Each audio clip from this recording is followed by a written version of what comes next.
You're listening to the Full Court Press with your host, Drew Duncan.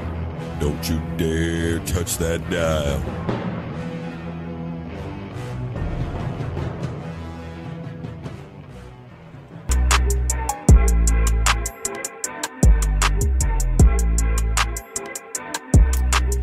Hello, everybody. Welcome back to the Full Court Press. I am your host, Drew Duncan. We're live on 99.5 ESPN Radio. Facebook, Twitter, and Instagram is all at Drew Duncan 83. Additionally, you can find ESPN Radio on social media. That's at 995 ESPN. We are Emporia's home for sports. A lot of Royals action going on, guys. You've all heard my opinion. It's time to hear the opinion of somebody else. She is from the Kansas City Star, originally born in Puerto Rico. Spent most of her childhood, though, in Georgia, where she graduated from the University of Georgia. She's been covering the Royals exclusively for the last year. Her name is Maria Torres, and she's joining us right now on 99.5 ESPN Radio. Maria, I want to tell you it is a real pleasure to have you on the program with us. Hey, absolutely. It's a pleasure of mine to talk with you. Absolutely. All right, so let's get into it. We don't have a lot of time with you. I know you're a busy lady covering the Royals game in and game out. And I would love to start with last night, where we saw the Royals actually had more hits than the White Sox. And to me, this has been an ongoing problem where they get guys on base but don't seem to be able to capitalize. What's your position on that, Maria?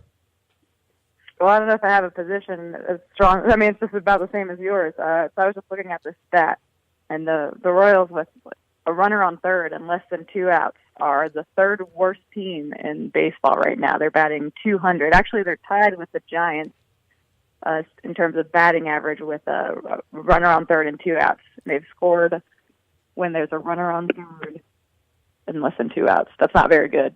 They're batting .200. But in that situation in general, I mean, with runners in scoring position last night, they were 2 for 15. I think they entered with a batting average of 192 with runners in scoring position. So that's going to have to change if they're going to improve on that number of runs per game situation for them to start winning.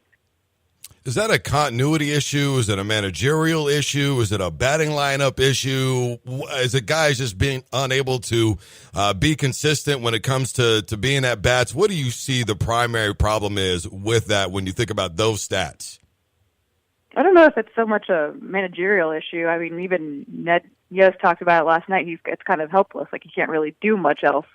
At times there have been kind of some bad luck situations, right? Like, they'll hit.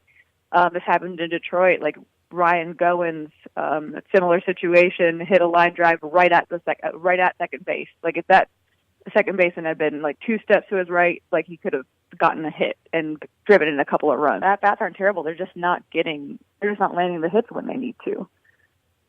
Well, obviously, Hosmer leaves. He takes a $144 million deal. They give $74 million to Gordon. You've got Moustakas, who set a record, but they didn't necessarily pay him what a lot of people believe that he is due. There's been a lot about their incapability in free agency, what they can allegedly afford when it comes to signing new talent. Is that part of the issue financially, or is that something that maybe people have kind of just taken as an easy direction to just maybe point a finger at something and say, that's the problem with the Royals? I think that's more of an easy direction to take. Sure, they could sign more run producers, but they already had Jorge Soler, who just is starting to slowly tap into his own power. And they have Salvador Perez, who has his own power, too. And Alex Gordon is trying to, figure it out, had scuffled recently. But I don't think you can really blame it only on the Royals not wanting to spend money because, again, Lucas Duda is another run producer. So they have the talent there. They just can't. They still haven't put it all together. Some have alluded to the farm system. Baseball has the advantage of being a global entity, if you would. They pull people from all different parts of the world. I've read articles where they say that they need to do better with their farm teams here in the States.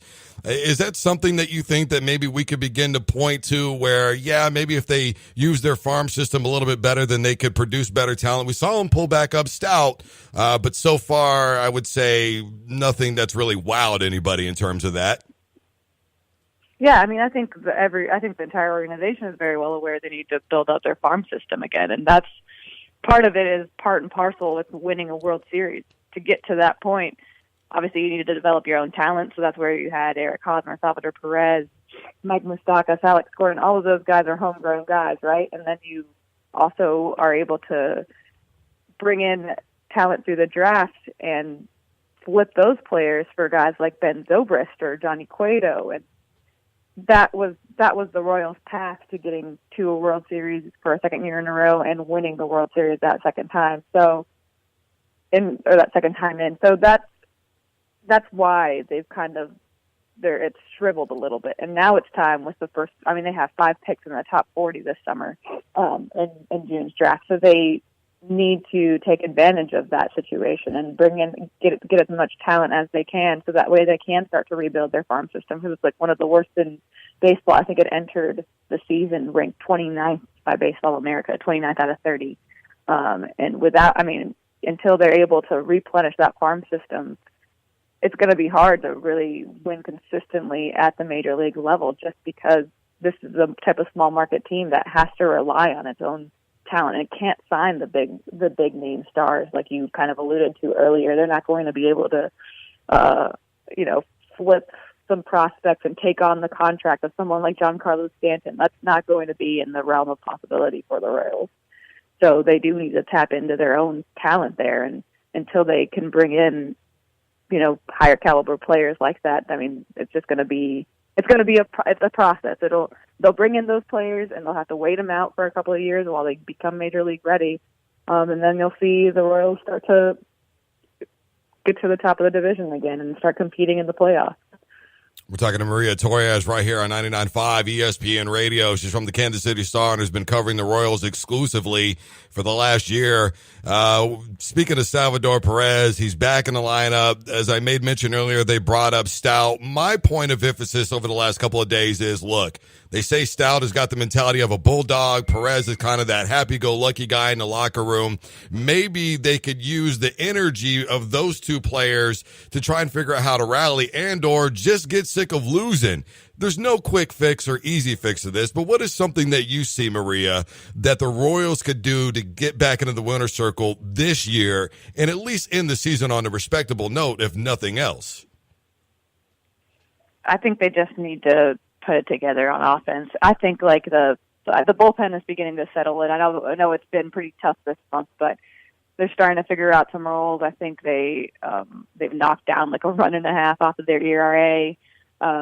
So that'll start to get back together, and then it won't be the bullpen of old, of course, but it'll be more respectable if they can get some of those kinks worked out. And then you've got the starting pitching that won't stay as consistently good as it was to start the season, but will get you there, because you've got Danny Duffy and Kennedy, Jason Hamill, Jacob Junis, who was a bright spot in that rotation as well. So I think really what's left is for that offense to key in, and I think they're going about it the right way. I don't think there's any kind of like give or anything like that. They're working on their drills and they're putting together like better at bats. They're just not finding the gaps where they need to. And guys like Perez will take off some of the onus off of Moustakas to be the only run producer. But first, Perez just got back, so he's going to need a little bit longer to get into the swing of things. Sadly, that was a bad cliche, but you know what I mean. Alex Gordon needs to figure it out for the Royals to really tap back into that offense. They need him to be a solid run producer again. Salvi dropped a selfie with Lorenzo Cain when they came into town, and there's some people that believe it's telling of what's missing, and that is camaraderie back in the locker room. But is it maybe overblown, or is it something that maybe you see that with the Royals, it's a bunch of guys right now who may be individuals instead of athletes that are playing together as a unit? I think that's probably overblown. I've never noticed any kind of lack of camaraderie. I think even the new guys who are in there, they all get along very well. I mean, there's, for instance, you can think of John Jay as one of those who's kind of a bridge gapper who is bilingual and can talk to both sides of the clubhouse when it's warranted, and just kind of melds in very well. And Lucas Duda, he's a veteran guy too, who is actually kind of quiet generally, and even Ned will joke about how It's hard for him to get much out of Duda, but as far as like talking is concerned, but he's just another good presence in that clubhouse. I don't think there's any kind of like discord in there. I think they're all rooting for each other and really helping each other out. So yeah, I would say lack of camaraderie is probably an overblown statement. We're talking to Maria Perez right here on the Full Court Press. She represents the Kansas City Star. She's been following the Royals as a beat writer for the last year. Maria, this is an opportunity that I give to all of my guests at the end of the interviews. The floor is yours. Anything that you want to say, be it social media information, whatever the case may be, feel free to say whatever it is that's on your mind. Maybe something encouraging to Royals fans out there if you can find it for them.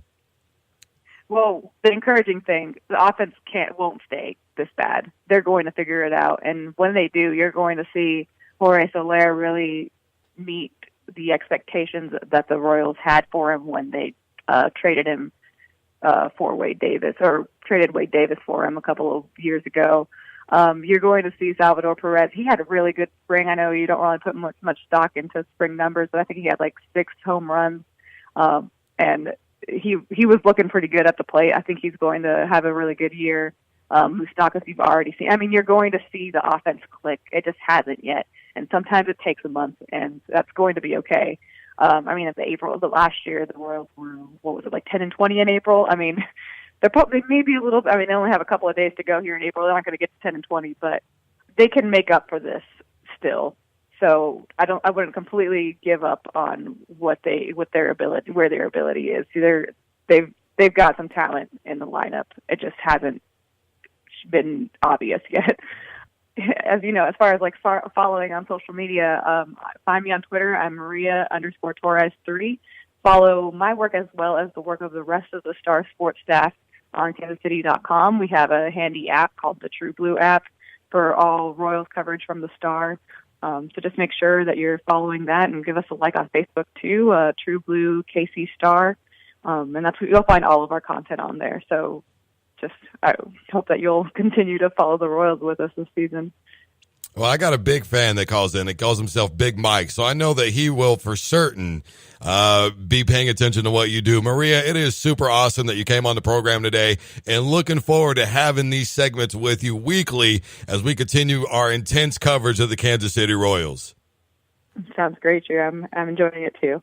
All right, everybody, there it is. Maria Torres of the Kansas City Star, beat writer for the Kansas City Royals, and follows them exclusively and has so for the last year. Also an SEC lady. She graduated from the University of Georgia. Everybody, this is the Full Court Press. You had to throw that in there, didn't you? This is the Full Court Press. I am your host, Drew Duncan. Facebook, Twitter, and Instagram is all at Drew Duncan83. You guys know, don't you dare touch that dial. And War Eagle.